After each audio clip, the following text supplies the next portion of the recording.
Guys Ant-Man 3 का new trailer आ चुका है and it was amazing. Like literally guys इसका नाम क्वांटम मेनिया नहीं कैंगा मेनिया होना चाहिए था। लाइक ट्रेलर ने परफेक्टली कैंग को ब्रूटल और डेंजरस दिखाने के साथ साथ मेनली ये इंडिकेट किया है कि मार्वल सिनेमैटिक यूनिवर्स में एक न्यू डायनेस्टी की शुरुआत हो चुकी है जो कि होगा कैंग डायनेस्टी। और ऑफ कोर्स इस ट्रेलर में भी हमें कुछ इंटरेस्टिंग ईस्टर एग्स देखने मिले जिनमें से इटर्नल्स, सांची, मिस मार्वल और इवन डॉक्टर स्ट्रेंज 2 का भी रिजेम्बलेंस हेवीली देखने मिला। सो गाइस इस वीडियो में हम इस पूरे ट्रेलर का एक डिटेल्ड ब्रेकडाउन करेंगे। सो चलिए शुरू करते हैं। तो गाइस ट्रेलर स्टार्ट होता है सैन फ्रांसिस्को के शॉट के साथ जिसमें बैकग्राउंड में कैंग बेसिकली स्कॉट के 3 साइड्स को एक्नॉलेज करता है। लाइक पहला तो ऑब्वियसली उसके स्कॉट लैंग वाले साइड को, देन उसके अवेंजर यानी एंटमैन वाले साइड को और इन द एंड उसके फादर साइड को, जो कि इस मूवी में हेवीली फोकस्ड होने वाला है। आज कहीं ना कहीं कैंग अपना काम निकालने के लिए स्कॉट लैंग के इसी वल्नरेबल साइड का फायदा उठाएगा। देन कैंग कहता है कि स्कॉट तुमने मेरी तरह ही बहुत सारा टाइम खोया है, रेफरिंग टू ऑफ कोर्स जब ब्लिप के दौरान स्कॉट लैंग क्वांटम रेल्म में ट्रैप्ड था उसने कैसी के चाइल्डहुड को पूरा मिस कर दिया था, जो कि ऑफ कोर्स स्कॉट लैंग अभी तक बहुत रिग्रेट करता है और कैंग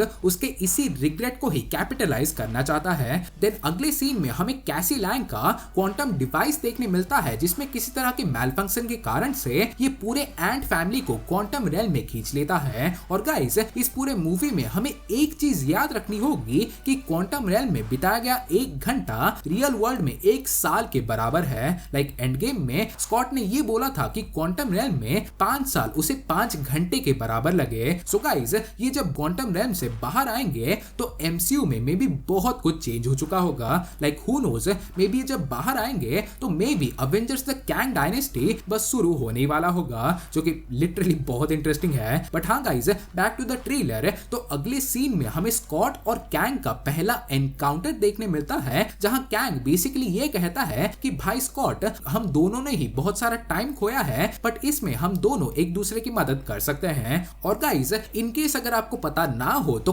कैंग को उसके टाइम चेयर के लिए एक पावर सोर्स चाहिए जिससे उसका टाइम चेयर फिर से स्टार्ट हो पाए और वो क्वांटम रेल्म से बाहर जा पाए। एंड ऑफ कोर्स ये पावर सोर्स उसे बस स्कॉट लैंग ही लाके दे सकता है। सो नाउ कैंग का ये कहना है कि भाई स्कॉट तू मेरा पावर सोर्स वापस ले आएगा तो मैं तुझे कैसी के साथ खोया हुआ वो टाइम वापस ला दूंगा, जो कि डेफिनेटली एक ऐसा डील है जो कि स्कॉट के लिए ठुकराना बहुत ही मुश्किल है। देन अगले सीन में हमें क्रोनोपोलिस यानी कैंग के किंगडम का एक ओवरहेड शॉट देखने मिलता है और इसी में जेनेट कैंग के बारे में ये वार्न करती है कि कैंग इतना पावरफुल है कि ये टाइमलाइंस को सैटर करने के साथ साथ ये पूरे एग्जिस्टेंस को रीराइट करने की एबिलिटी रखता है। इवन इसके इरादे भी बहुत ही खतरनाक है बिकॉज ऑब्वियसली जब जेनेट क्वांटम रेल्म में स्टक थी उस टाइम वो कैंग से मिली थी, सो वो कैंग को बहुत ही अच्छी तरह से जानती है। सो वो स्कॉट को कैंग पे भरोसा करने के लिए मना करती है but Scott as a father desperate है एंड कैंग के इस डील को अपने बेटी के साथ एक सेकंड चांस मान रहा है। देन अगले सीन में कैंग प्रोबेबली स्कॉट को कोई क्वांटम रेल्म की जगह दिखा रहा है और यहाँ के डिस्ट्रॉयड प्लेटफॉर्म को देख के ये लग रहा है कि मे बी कैंग का शिप इसी लोकेशन में ही क्रैश हुआ होगा जब उसने क्वांटम रेल्म में क्रैश लैंडिंग की होगी, और एल्स ये जगह उसके पावर सोर्स तक पहुंचने का कोई पोर्टल हो सकता है जो कि वो स्कॉट को दिखा रहा है। और guys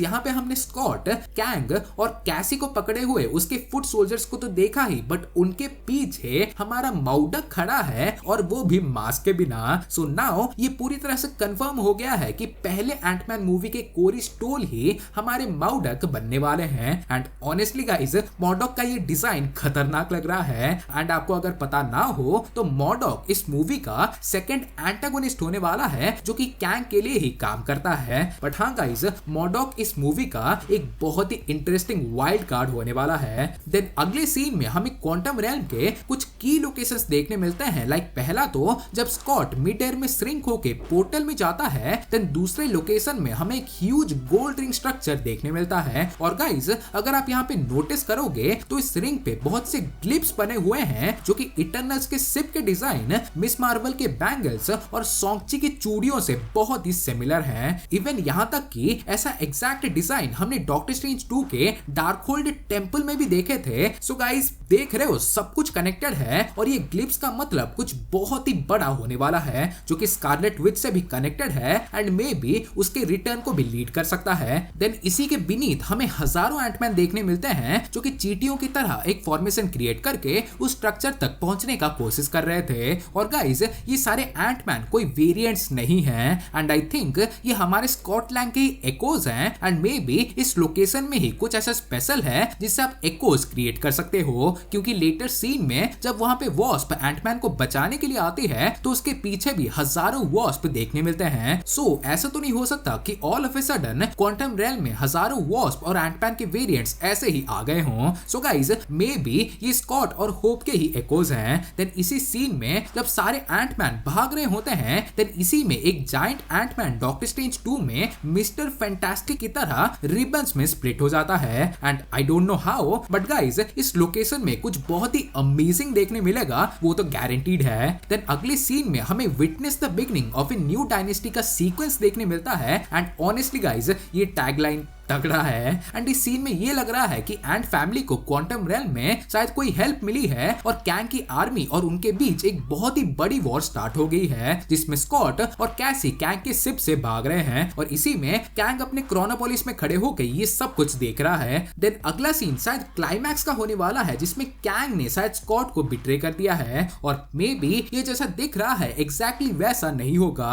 like may be actually में स्कॉट को पता चलने के बाद कि अगर वो सही में कैंग को वो पावर सोर्स दे देगा तो पूरे मल्टीवर्स के लिए अंजाम बहुत ही बुरे होंगे। सो उसने ये रियलाइज किया होगा और इन द एंड उसने कैंग को आउटप्ले करने का डिसाइड किया होगा बट ऑब्वियसली कैंग को ये पता चल गया होगा। So now he is very pissed और वो एंटमैन को बहुत ही बुरी तरह से मार रहा है जिसमें प्रोबेबली एक बड़े वॉर के बाद इन द एंड एक हैंड टू हैंड कॉम्बैट देखने मिलेगा जिसमें कैंग एंटमैन को बहुत ही बुरी तरह से डिस्ट्रॉय करेगा। बट इसी में स्कॉट एक बहुत ही कोल्ड लाइन बोलता है कि कैंग भाई मुझे तुझे हराना भी नहीं है, मैं बस ये मेक श्योर करूंगा कि तू भी ना जीते एंड प्रोबेबली इसी में स्कॉट कुछ हीरोइक करने वाला है जिसके कॉन्सिक्वेंसेस बहुत ही बुरे होंगे। बट हाँ स्पॉयलर्स के बारे में तो आज बात नहीं करेंगे बट अगर आप स्कॉट के बारे में थोड़े वरिड हैं तो आपको नहीं होना चाहिए। एंड ऑल्सो मूवी के एंड में एक बहुत ही बड़ा क्लिफ हैंगर देखने मिलेगा जिसको डेफिनेटली हम देख के सरप्राइज होने वाले हैं। तो हाँ गाइस वीडियो पसंद आई हो तो गाइस प्लीज वीडियो को एक लाइक कर दें